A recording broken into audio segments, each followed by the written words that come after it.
એક ખાવ કાજુ ને બે ખાવ બદામ રે, ભોળા દાદા આવે એટલે ધોકો મારું ધડામ રે, એક ખાવ કાજુ ને બે ખાવ બદામ રે.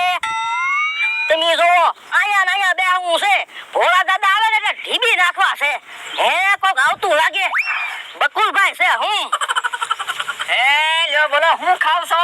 જો ને કાજુ બદામ ને દ્રાક્ષ ખાવ. એ કાજુ બદામ ને એવું કે છે લેવા?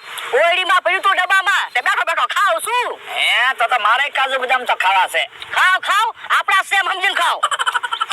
ભોળા દાદાની બીજી વાડી આવ્યા જ નથી. વાડી આવે તો ઢીબી નો નાખું, એટલે તો અહીંયા બેઠો.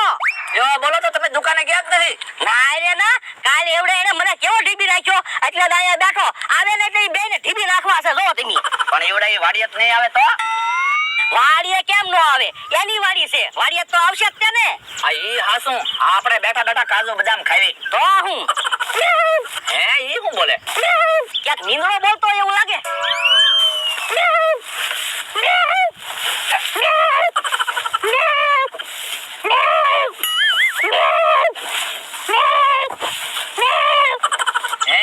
મીંદડો એમ કેમ બોલે? પૂછ્યો હશે એટલે એમ બોલતો હશે. હા ઈ હાસું.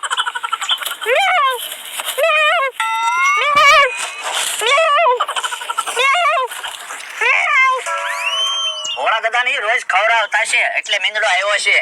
તો આપણે તે કાજુ બદામ ખવડાવવા છે? કાજુ બદામ મીંદડો થોડો ખાય. આ ઈ હાસું. મારા માણાને મોકલ્યો વાડીએ જોવા, મમરાભાઈ છે કે નહીં. હે ઈ આમ આવ્યો. એલા મમરાભાઈ વાડીએ હતા? હા, બકુલભાઈ મમરાભાઈ બે ખાટલે બેઠા. એ કઈ નુકસાની નથી કરી ને? એ ના ના, ઓલી ડબ્બામાં બગડી ગયેલી વસ્તુ પડી ને, ફૂકાઈ ગયેલી ધરાક ને એવું, ઈ ખાઈ બેઠા બેઠા. ઓય બાપા.